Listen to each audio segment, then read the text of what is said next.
Salamat, Brad. No? Salamat kayo, Brad. Pero, punta magkabuka sa buhi pa ka kay sayo pa rin yung pagtulunan ay. Tas Davao ni sikat ni Davao ba? Salamat, Brad. Pero, di man din may tabo nga ang grupo ni Felix Manalo may tinuod. Bisan ginganlan niya iglesia ni Cristo. Di ginang unang pangutana, Brother Sol, tuyon baka nga ang pagtulunan ni Cristo nasulat niya sa Biblia. According sa Bible, mas daghan ang wala masulat. Dunay nasulat, pero daghan ang wala masulat. Pudasi sa itong mga viewers sa kumasahon. Pagtulunan, lagi tanan niyang gihimo, pagtulunan man to. Walay gihimo si Lord Jesus nga dili pagtulunan. So ako masahon nga dili tanan nga iyang gitudlo, gihimo, gibuhat, nasulat. San Juan 21:25. Daghan pa kayong mga butang nga gibuhat ni Jesus. Kay gibuhat ni Lord Jesus pagtulunan. O kung gisulat pa ang tanan nadto ako nga ang tibuok kalibutan, dili gayon paigo nga kasudlan sa mga sinulat. So ang tumag, dili tanan nga gitudlo o gibuhat ni Lord Jesus na sulat. Ang pangutanan nako pagtulunan ang imong gibasa gibuhat pagtulong. So, lahi man ang gibuhat ni Jesus, kanadeng mulakaw siya. Gabuhat mo niya po na. Ang akong kuan specific nga pagtulunan, mabasa ba diya sa Biblia? So, atong klarohon nga ang tanang gibuhat o gitudlo, ang imong buhat diya, tanang gitudlo ni Lord Jesus, giwali, gilakaw, bisan asa, mauna ang mga pagtulunan. So, in other words, kung unsay mga tanan gibuhat ni Lord Jesus, mao to ang mga pagtulunan nga gusto niya nga makatunan sa uban. Nakagusyon. So, karon pa ko mahibaw nga kanang mamuhat si Kristo pagtulunan ni Usol. So, sunod nga pangutana. Apelon magiguro na ng malibang. Kana bang Trinity pagtulunan ba sa Katoliko? Apel libang pagtulunan na sa Dios nga gitudlo sa iyang simbahan nga universal sa kinat sila Katoliko. For the sake sa mga viewers, nganong okay, ako lang kung ano doon ha, kay naman doon ang word Katoliko. So, pagtulunan na sa simbahan nga gitukod ni Lord Jesus nga gusto niya nga makatoliko sa Mateo 28:19. Gingon din eh. Dosa panakaw kamo ngadto sa tanang katawan sa tibuok kalibutan. O ginuha sila nga kung matinunan o kunyagi sila sa ngalan sa mga dala kung sa Espiritu Santo. So pagtulunan na sa simbahan nga gitudlo ni Lord Jesus nga gitawan og simbahan Katoliko. Katoliko gini. So imo karon nga gi pamatudan nga ang Trinity pagtulunan sa simbahan Katoliko. Karon kana bang Trinity nga pagtulunan mabasa ba litra por litra nga atog yung basahon ang Trinity na aba wala nga nakanako ganiha nga dili tanan nga mga pagtulunan nga gitudlo ni Lord Jesus na sulat ato balikon be sa stilan ato basahon nga dili tanan sa ko nito so or na makalimot kun dayon bago pagani gibasa bago pagani okay buhongan ayo si Judas ba na nakadaot si Ginoo si Judas ba buhongan yang Ginoo munang namatay taon ilan sa ko ayaw buhong dia wala pa si Judas bro bagay kaniya mga protestante o walay Katoliko mag-unay mo kung iro ba walay ilig sa mga grupon sa iro o walay ilig ang iro mag-unay gubro unay mo dibate kay doa iyak to si mo usawa daghan pa kayong mga butang nga gibuhat ni Jesus o kung gisulat pang tanan ato ang tibuok kalibutan dili kayo paigo kakasulat sa mga sinulat ang punong Trinidad apil na sa wala masulat at wasot ayaw lang sa bisa so nangutan ako niya kanang Trinity mabasa ba siya nga ibasa ba siya nga dito sa what apil sa wala masulat so apil ang pagkalibang na rin apil ang pagkalibang na ang imo de karon nga pagtulunan katong wa nga kasulat sa Biblia kung yung tao dili nga ang imong pagtulunan wa nakasulat sa Biblia. Sabi ko na. Ayun puta na pa. Murag wakit ko basta pasukan din akong ibasa doon. Nadawa sa ungong. Nadawa sa ungong. Ang simbahan nga gitukod ng Lord Jesus nasayod siya sa mga pagtulunan nga wala masulat. Mga duna sa giteblo nga dili mabasa sa Biblia litra por litra. Pero ang tanan niya giteblo husto nga naman ang simbahan haligi ng sukaranan sa kamaturan. So ang Biblia kat lang niya sa kamaturan nga giteblo sa simbahan static yun. Di maguno kang poono. Kulubi. Verse 15. Apan kung malaman ako kining sulatan o'y magkudlo kanimo kung usaw na ito pagkinabuhi diya sa panimalay sa Diyos na mao ang iglesia sa buhay na Diyos ang haligi o ang sukaranan sa kamaturan. So ang simbahan mo haligi sukaranan sa kamaturan ang Bible part natin sa kamaturan ay gitudlo sa simbahan pero nagkiruwati sa kamaturan na gitudlo sa simbahan. I repeat, ang kamaturan na gitudlo ni Jesus dili tanan na sulat. O ang simbahan pa mo refer kay siya masayod man sa wala masulat. Pilipinalo, bawa ng Pilipino mo ito, huwag ito siya kabalo sa wala masulat. So, ato nang nasabtan nga naade mga pagtulunan ng Katoliko nga dili mabasa sa Biblia. So, sunod nga pangutana. Sunod nga pangutana. Kanabang bugtong nimo alang kaninyo kanang bugtong usa man tulo o usa ra gyud ning bugtong Unsa nga bugtong Diyos? Bugtong. di kay basta bugtong gani ang nahibawan nako usa ra pero alang sa inyo ha tulo. Tama ba? Wa man may magtudlo nga ang bugtong tulo. Pero ha Basig gugtong. ang Diyos sa mga Kristiyano usa ra bugtong. Basig gugtong ikaw na. Kining bugtong nga Diyos, bilang kuban samahan sana kung sa Espiritu Santo. Pero nasa Pilipinas ba? Pila may Pilipinas, o sarap bugtong nga Pilipinas. Oh. Pero na Luzon, na Visayas o Mindanao. Ayaw, Wala basante. ba? Pagkasayon na kaayos. Bugtong Kaya yun. mo gini kasabot eh. Kani si Satanas, kung mapakita na ako, ako ginibirahan kay mo hinunggan, nga nalimbungan ng lupa. Okay na hinunggan. Pakita ko na inyong amahan ni ba ako tumatado. Okay, listen. Kani mong bugtong usara ka Dios. Nabay pangalan ani so nga nakaila ba kani nga kaning usa ka Dios naay pangalan ani. Mga pangutana gubog ni. Ang Diyos usara. Ang amahan gitawag na siya Yahweh sa Old Testament. Pero ang Yahweh ma-address gyapon daw sa Diyos. No specifically gigamit na lang sa Diyos nga amahan. Ang ikadawang persona gitawag na siya o ang pulong nga sa dayang nagpagkatao mauna si Lord Jesus. Ang ikatulo siya ang ipadala nga mao ang Espiritu o kay Diyos man mo nang gitawag siya Holy Spirit.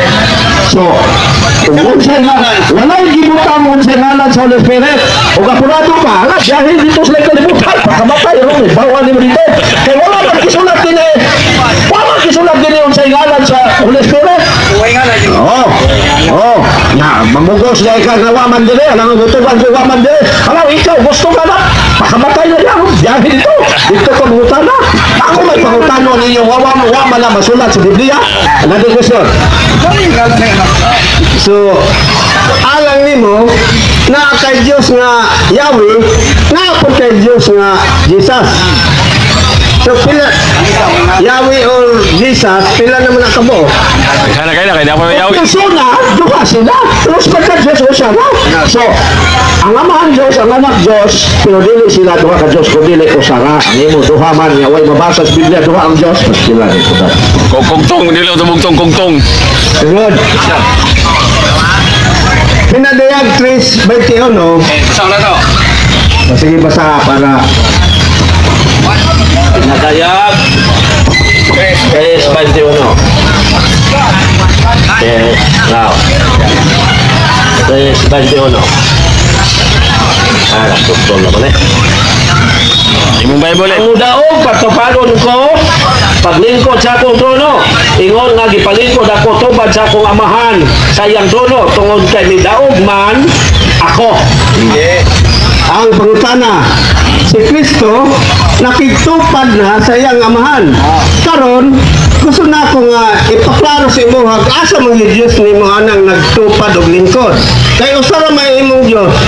wala nga magmuyo ka nga. Ang akong Diyos kaning duha. Usara. O asa may Diyos ni mo ana nga nagtapad man ng duha. Itudlo daw kaning oo sa wala. So yung itudlo din eh. Kato, Yoso. Ang akong Diyos, ba sa teksto lang nagisgutan, kung dito lang ta mo refer, kaya man dito hisgutin mo Spirit, kung nagtapad ang Diyos ang Amahan, ang akong Diyos, silang duha. Oh. Pero pila sila ka Diyos, o sara. Mahulahon. Mahulahon. Ang Amahan, Diyos, pananganak Diyos, pero sara sila ka Diyos, so pag magtapad sila duha, magtapad mong duha. Ang akong Diyos, mao ka, o siya. Pero pila mo ka Diyos, o sara. Pero ito ka mga o sara ka Diyos. Persona man na. Kamong duha ka persona, mao ang ato sa ka Diyos. Pastilag sa yunang. Sus, noo ko. Okay, question. Ang Diyos nagbuhat og tao. Nag-ingon siya, buhato nato. Ang tao sama sa atong dagway. Singular o plural? Plural, nato. Nato pa, kuyon ka nga labaw sa usa. Oh. Sa imong pagtuo, kinsa pa na? Mao na ang mga persona sa usa ka Dios. Tuluman tong imuha niya kana kay buhato nato man. Buhato nato ang tao sama sa atong dagway. Pareho dahil dagway ang Espiritu Santo sa persona sa Amahan. Mamaw na yung duha. Ha? Mamaw yung duha. Wag din sa kasabot. Ay, katulo to raw. Pag-ingon sa Ginoo, kasama ko ha, tumasik sa itong mga viewers. Okay. Murumata na siya. Final stand. Anong mag-final stand na di man na-debate? Kala pa lang yun. Final stand na di man na-debate. So, kinsay, ako yun na. So, mga ison, okay, punta na. Dapat pwede mga tanas sa kulit. Punta na. Si Kristo, Diyos ba? According sa Bible, Diyos. Si Kristo ang pulong sa man. Oh, hindi sa Diyos. Si Lord Jesus pulong sa man. Kung sa din ang pulong ni mo? Kahoy! Malibog ng iglesia ni Kristo ni mo? Ang pulong si Lord Jesus. Aron makita siya, nagpakatao. Paginosan. Jesus nagpapatao. Yan sa iyang amahan. Dati, dati, hindi siya magbuhat. Ay, nagdagal. O, ano ka sabot? Ato masal? Ato masal na? Kung saan naman ka ng pundo ka pong, dili namang ay, katoliko, dili man ka ng katoliko. Dili man ka katoliko ni. Ayaw pagkuloy mo kung katolika, orthodox siguro ka. So, ano. Sa wala pa'y nabuhat, bisan sa ang pulong diana, ang pulong uban sa Diyos, o ang pulong Diyos. Laliman mo ang pagkasulti ha? So wala pa'y nabuhat, bisan sa ang pulong diana, ang pulong uban sa Diyos, o ang pulong Diyos. So si Lord Jesus, siya man ang pulong ng imong tao, so Diyos ya. Si Lord Jesus. Oh, tama. Jesus ang tao. Kato, pangutan mo pwede mo to, ako mayroon, sa buka, giniyo po. Hinubog naman ang imo. May naman kaliguan ka tanduay po. Kaligo dito tanduay po, mawasan ka. Ipadalis kasals ka na. Kada imnuno nito. Yan natin, kay mag-final stand nyo. Sama na yung hinubog naman ang imo. Tanduay naman ang imo. Final na. Final curtain. Final kay i-video man namo. Gusto nito trial ito kaniya? Di kana stand. Stand. So, mga ison, Niapol to dito. ang balag na sulatan ng payag, bisan sa Old Testament, may ko ng Ginoo, buhaton nato ang tao sama sa pagdakway. Ako nakabig nimo. Bot pasabot, dili lang usa ka persona ang Diyos, kay tinaw man siya mingon, buhaton nato ang tao sumala sa itong dagway.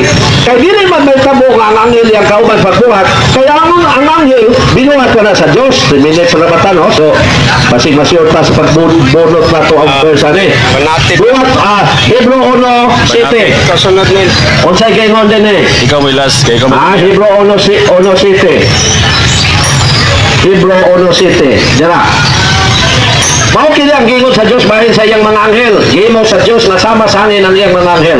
So, pag-ingon ng Lord Jesus mo, pag-ingon sa Bala Kasulatan, pag-ingon sa Dios bato nato ang tao sama sa atong dagway, nagpaalam ni nga ang Dios tulod dunay daghan o labaw sa usa ka persona o tulo nga persona. Nga naman, dili man nagtamo nga anghel ang iyang kauban, kay ang anghel binuhat mo na sa Dios. Now, ang gingon sa Bala Kasulatan sa Old Testament nga buhaton nato ang tao sama sa atong dagway, gitinaw dito sa New Testament pinagi ni Lord Jesus. Diya sa iyang pagingon sa Mateo 28:19 nga bunyagi sila sa ngalan samahan sa anak ug sa Espiritu Santo. Kini naman anak ug Espiritu Santo mao ni ang gipasabot sa pulong nato dito sa Genesis 1:26. O gitinaw kina sa Bala Kasulatan sa mga teksto nga itong gibasa ganiha, Pilipos 2:11 nga dunay Dios nga amahan. Gitinaw sa Bala Kasulatan sa 1:18 nga dunay Dios nga anak. Gitinaw sa Bala Kasulatan nga buhat 5:35 sa Mateo 12:31-32 nga dunay Dios nga Holy Spirit. O ang Dios tungod kay Ginoo, mabasa nato sa Bala Kasulatan nga ang Dios Ginoo buhat 10:21. Tungod kay ang Ginoo maong Dios, mabasa nato sa Bala Kasulatan nga si Lord Jesus Ginoo kay Dios man siya buhat 10:36. O tungod kay ang Holy Spirit Dios man, mabasa nato sa Bala Kasulatan nga Ginoo siya 2 Corinto 3:17-18. So tinaw, apan ang gingon nga naman Dios, ang gingon nga anak Dios, ang gingon nga Espiritu Santo Dios, wala gisaysay sa Bala Kasulatan nga tulo ang Dios sa mga Christians, kundi usa lamang. Atong sahon ang Galacia 3:20. So ana mga igsoon, so ang pagsabot ni Felix Manalo dili na okay. Last day. So ang ipasabot ni Felix Manalo nga si Lord Jesus dili Dios kay nagpakatao usa na ka sayop nga panguna-una. Gingon dinhi, apan gikinahanglan lamang ang tigpatuluwala kung may duha ka tao, apan ang Dios usa ra. So walay mabasa sa Bible nga nagingon na si Lord Jesus dili Dios. Walay mabasa sa Bible nga si Lord Jesus tao lamang. Opinion lang na ni Felix Manalo na iyang gitudlo sa iyang mga membro. Sorry kayo, og daghang salamat sa inyong pagpaminaw, og sorry nga masakitan yun mo, nga moingon yun ko, nga inyong pundok, mini na mga pundok sa kanyo.